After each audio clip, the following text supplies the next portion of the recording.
Qual é a diferença entre um cara que se diz conservador e o outro que nunca vai dizer, mas que é reacionário?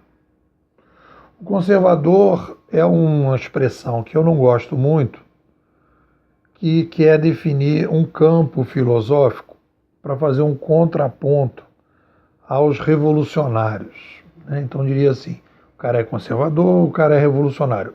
O antônimo, né, de conservador seria revolucionário. E o revolucionário seria, o contraponto seria o conservador. O conservador quer se basear na história, não quer mudanças bruscas, quer mudanças que já foram testadas, quer mudanças, quer reformas, quer coisas graduais e paulatinas. Esse é, digamos assim, o conceito clássico de conservador filosófico, político. E o revolucionário é aquele que constrói teorias de laboratório, quer fazer mudanças bruscas, radicais, né? Quer mudar a sociedade a partir de ideias que não foram testadas e de forma muito rápida e abrupta, que é mais ou menos esses dois lados que foram construídos aí ao longo do tempo. Existe uma diferença, então, conservador versus revolucionário. Depois você tem um conservador versus o reacionário. Teoricamente, o conservador não é contra mudanças, mas ele tem uma determinada forma de pensar as mudanças. Eu estou falando do conservador filosófico. O reacionário é aquele cara que é reativo a qualquer mudança. É reativo, qualquer coisa que o cara vai dizer, ele fala não, não, não, não. É aquele cara que quer que tudo continue do mesmo jeito, que tudo continue. Teoricamente, o conservador, apesar do nome parecer que não quer dizer isso, é um cara que quer mudanças paulatinas, etc, etc. A gente está saindo no Brasil hoje de uma espécie de infantilização, né? Digamos assim que boa parte da classe média, boa parte de determinados segmentos da mídia, boa parte dos intelectuais, boa parte de um determinado segmento da sociedade, não posso dizer do Brasil inteiro, está saindo de uma infantilização da política, porque a gente não discutia política, a gente não tinha esses debates, essas discussões todas de vários aspectos, né, que a gente podia debater da política. Todo mundo era assim, eu sou a favor da exclusão, eu sou contra a exclusão social, quem é contra a exclusão social é de esquerda, e aí eu sou de esquerda porque eu sou a favor da inclusão social. E aí ficava todo mundo mais ou menos nisso, e ninguém discutia nada, era uma coisa assim completamente infantil. O debate político no Brasil era infantil. Com a chegada das novas mídias, com essa crise toda que a gente teve aí com esses 13 anos de PT, a gente começou um debate e começou um amadurecimento político na sociedade e as pessoas foram procurando se definir politicamente. Então você tem os esquerdopatas que acabaram ficando aí numa espécie de limbo, né? Porque são pessoas que não têm narrativa, eles só conseguem ter espaço em ambientes fechados de controle, de mídia controlada, porque quando você abre o debate, eles não têm uma narrativa lógica, coerente, né? Ela é fechada, ela está baseada em determinados livros, quase como se fossem religiosos, que não podem se modificar, então aquilo vai ficando ali fechado, e aí você começa no outro lado, né? Pessoas que são a favor do capitalismo, né? Aí você tem um leque de pessoas. Você tem os capitalistas, as pessoas que defendem o capitalismo, que são pessoas que se dizem conservadoras, né? Tem pessoas que são conservadoras reacionárias, que não querem mudar nada, né? Você tem pessoas que são libertárias, que são pessoas que querem modificar, querem que a sociedade se modifique, mas não são presas a nenhum tipo de livro religioso, né? Acredita na liberdade total do indivíduo, e é nessa brincadeira aí que a gente vai começar a navegar nos próximos anos.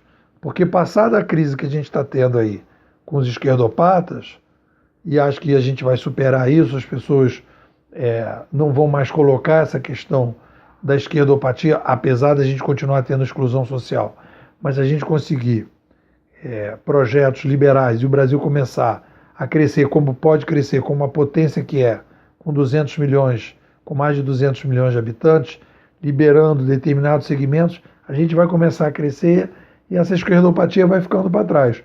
E aí nós vamos entrar num debate da convivência dentro de um sistema capitalista, e aí você vai ter determinados segmentos, né? Você vai ter um debate entre as pessoas que defendem o capitalismo, que é um capitalismo mais concentrado, mais conservador do ponto de vista das mudanças, e o capitalismo mais avançado, mais inovador, mais voltado para os indivíduos, que é o debate entre os libertários e os conservadores.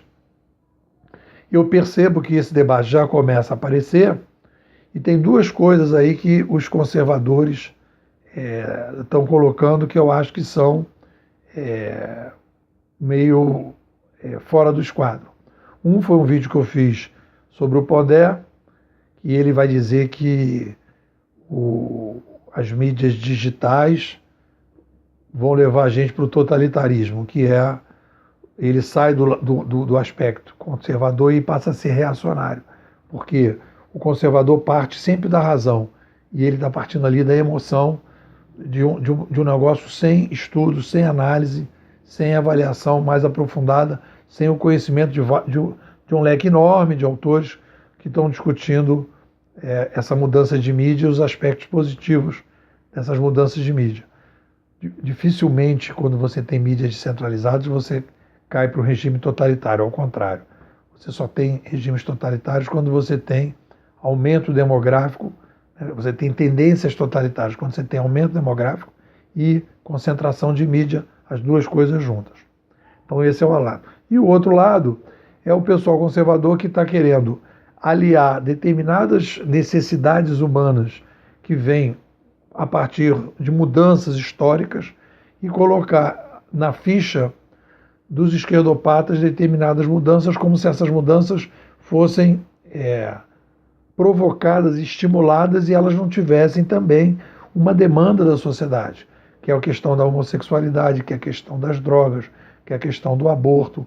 São questões que são debates que vêm acontecendo na sociedade por demandas, né, dos indivíduos que, obviamente, a esquerdopatia pega e defende, né, os gays esquerdopatas e não a causa gay de maneira geral, né, os trans esquerdopatas, se o cara for trans e não for esquerdopata, não interessa, e faz disso uma bandeira contra o capitalismo, como se fosse o capitalismo que impedisse que essas coisas acontecessem. Ao contrário, nos sistemas capitalistas, esse tipo de bandeira, esse tipo de demanda é que aparece e que tem espaço, diferente dos regimes totalitários ou dos regimes autoritários, que vai depender do tirano de plantão se ele aceita esse tipo de coisa. Então eu acho que a gente vai ter o início do debate, que eu acho que já começa um pouco, né, entre o livre e o novo, né, ali um pouco, você vai para o livre, ou você vai para o Partido Livre, ou você vai para o novo, ou você é libertário, ou você é liberal, né? E aí vem o pessoal que diz que é liberal conservador, e aí você vai ver que quando o cara diz que é liberal conservador, mas quando o cara é conservador numa série de aspectos, ele vai precisar do Estado, o Estado grande, para, por exemplo, controlar as drogas. Não tem jeito. Você vai criar uma máquina gigantesca para poder impedir que as pessoas consumam droga quando as pessoas querem consumir droga, né? É uma máquina gigantesca para impedir que as pessoas façam aborto quando as pessoas querem fazer aborto, né? É uma máquina gigantesca para fazer toda essa discussão sobre homossexualidade, etc. E tal. Cara, isso aí não adianta.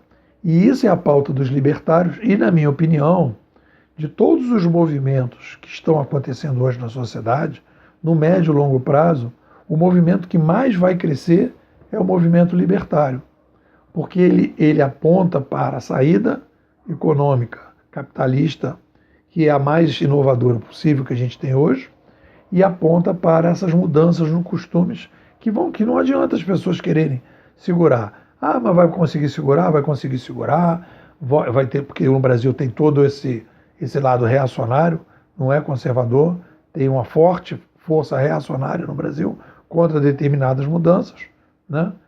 E que vai ter um tempo, vai segurar, etc. Mas o próprio movimento de mudança vai se dar. Se você pegar, por exemplo, lá aquele debate nos Estados Unidos sobre a questão das bebidas, né? Que o pessoal era contra liberar as bebidas, liberou as bebidas, a bebida está aí, e aí? Aí você vai pensar, não, eu sou uma pessoa conservadora, sou contra a liberação das bebidas naquele tempo. Aí você tem os gangsters, tem a história do Al Capone, tem todo o sindicato dos gangsters, etc. Tal. Tiroteio, mortes, etc. Tal, que é o que está acontecendo agora. Então, passou o negócio da liberação da bebida, vai passar o negócio da liberação das drogas, mais dia menos dia, e isso não tem nada a ver com esquerdopatia, de que é um movimento gramsciano, não tem nada a ver que é uma mudança que as pessoas estão querendo destruir a família para implantar um regime socialista comunista. Esse discurso é um discurso que não convence, entendeu? Que é o movimento dos libertários, que defendem a liberdade individual, né?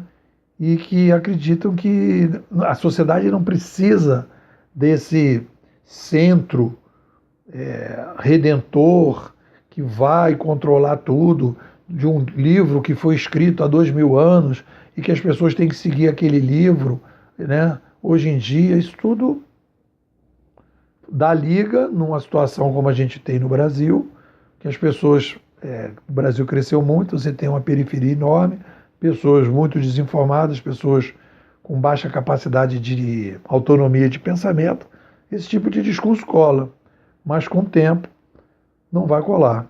E o debate que nós vamos ter mais para frente é centralismo versus descentralismo, e o descentralismo, o debate do descentralismo é o pessoal que vai estar na ponta, é o pessoal libertário, que defende o capitalismo, defende o livre mercado, defende a livre expressão e defende o livre-arbítrio das pessoas na questão da droga, na questão do sexo, na questão do corpo, do aborto ou não. Tudo isso vai caminhar nessa direção. É isso aí. Gostou do vídeo? Segue, clica no vídeo, curte, segue o canal, avisando para a galera que agora em 2018 estou lançando o livro Administração 3.0 e em 2019 preparando meu novo livro Civilização 3.0. Fica ligado.